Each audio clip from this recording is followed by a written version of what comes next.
Et salut à tout le monde. Voilà, enfin je vous ai fait votre petite vidéo sur le Sharkbite.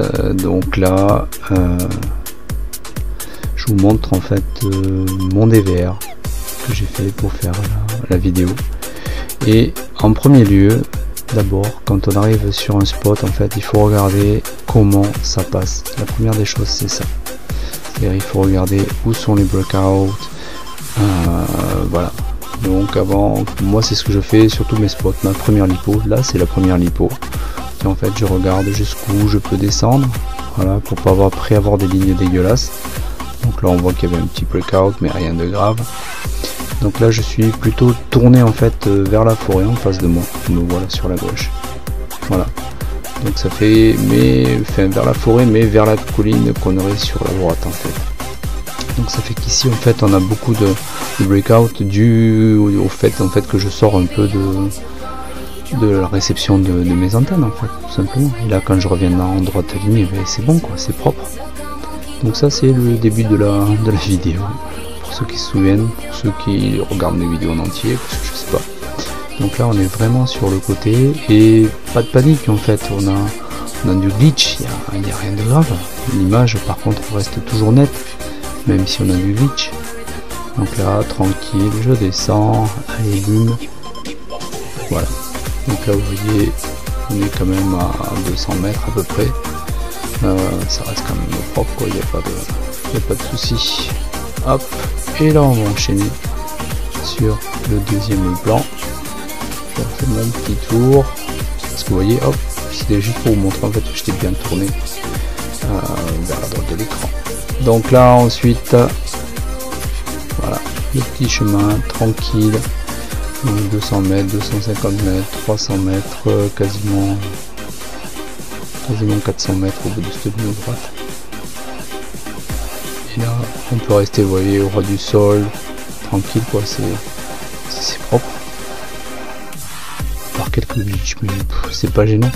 Moi je préfère avoir quelques glitches plutôt qu'une image, comment dire, qui va se... Oups, la branche. Plutôt qu'une image en fait qui va se dégueulasser au fur et à mesure. Voilà, hop, ça passe tranquille. Vous avez vu comment j'étais tourné, plutôt vers la droite, pour essayer de couvrir en fait le plus largement possible. Ouais, donc en fait ça secoue, si vous voyez que ça secoue c'est normal, il y avait beaucoup de vent. Voilà, et donc là je peux passer tranquille dans la forêt. Donc là il faut pas paniquer, quand on a une perte de réception comme ça, hop, on remonte un peu, qu'on a l'habitude de son quad, on sait que ça va faire un truc cool de toute manière. Vous voyez, et là je redescends en plein milieu. Là je sais qu'il faut pas trop que je descende, sinon je vais avoir un gros breakout. Donc je vais en fait à la limite de la rupture pour pas perdre mon quad, tout simplement. Voilà. Hop, et là pareil, je vais aller quasiment à la rupture, parce que je sais que c'est là dans le fond là que ça va pas passer, tout simplement. C'est juste étudier son spot. La logique, si vous passez derrière une colline, vous perdez tout, hein. Mais là c'est pareil. Allez hop là. Donc là la chose que vous n'avez pas vue, c'est ça, parce que je l'ai pas monté, parce que voilà, parce que les images étaient pas super. Donc là je pars, et j'avais vu en fait sur map que un peu sur la droite là-bas, vous voyez il y a un triangle de sapin au fond, et que ça c'était à 1000 mètres ou un peu plus. Coucou la buse. Donc là en fait je fais un tour sur moi-même, parce que je pense qu'elle a dû plonger, parce que je peux plus la revoir. Voilà, bon, pas grave, on reprend son chemin tranquille. Donc là on est à 400 mètres, 44 km/h, peut-être accélérer un tout petit peu, voilà, 80 km/h c'est quand même mieux. Et donc là tranquille au pépérou, et je m'en vais à mon kilomètre, parce qu'en fait au fond j'avais remarqué qu'il y avait une ligne électrique. Donc en fait c'est un point de repère qu'on peut se donner, et surtout là en fait je traverse pas de route ni de propriété privée ou quoi que ce soit. Vous voyez, c'est pas de la garrigue, mais bon, c'est un peu abandonné quoi. Voilà, donc là j'arrive à un peu plus de 1000 mètres, et là je me suis un peu couillonné, parce que vous voyez là le petit chemin qui descend là, j'étais bien tranquille, c'est beau, c'est joli et tout.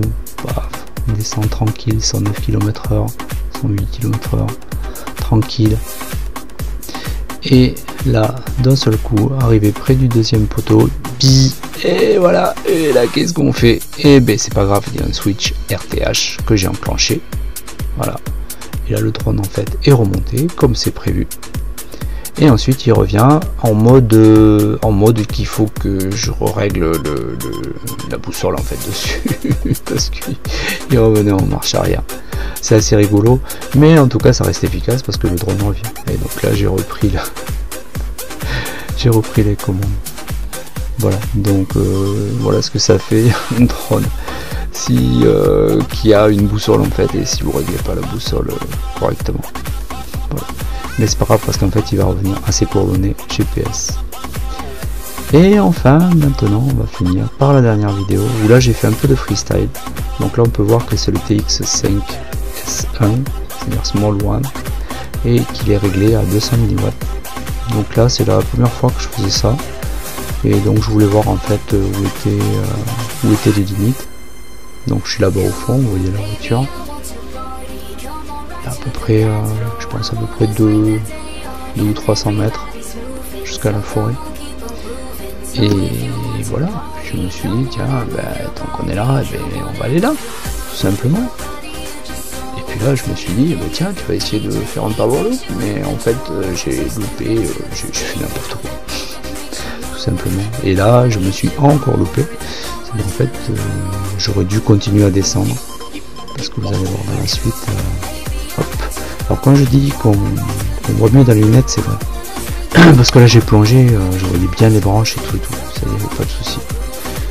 Et donc voilà, tout à l'heure j'aurais pu plonger parce qu'en fait ça passe. Il y avait juste un peu de breakout dû à peut-être je sais pas quoi. Mais bon, après ça passe bien à l'intérieur. Et oui. Donc pour un 200 mW, je vais équiper tous mes drones freestyle avec ce petit VTX qui normalement est fait pour les whoops. Je sais pas comment on peut le mettre dans un whoop, mais bon, c'est fait pour les whoops. C'est ce qu'ils disent Fatshark. Après on peut pas être tout le temps d'accord. Et donc là je fais un peu le tour de ce spot. Je vais y revenir un peu plus souvent quand ça sera un peu plus joli, quand ça sera un peu plus vert et tout avec les vignes, ça peut faire des vidéos sympathiques. Et donc là, hop, là, je sais pas pourquoi j'ai pas plongé dans les arbres comme tout à l'heure. Puis là il y a une branche, puis là il y a des branches.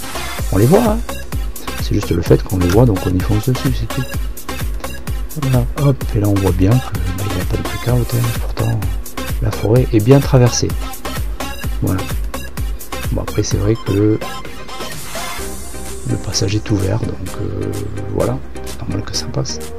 Et donc là je me suis dit, tiens, tu vas t'amuser à voir s'il n'y a pas trop d'atténuation, juste à la lisière de la forêt.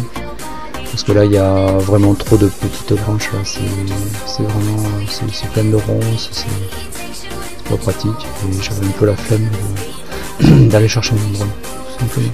Donc j'ai pas trop pris de risque. Voilà, tranquille.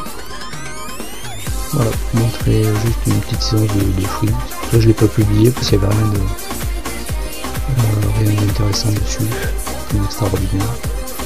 Mais ça vous montre, voilà, sans filtre, sans coupure, comment ça vole bien ce truc là.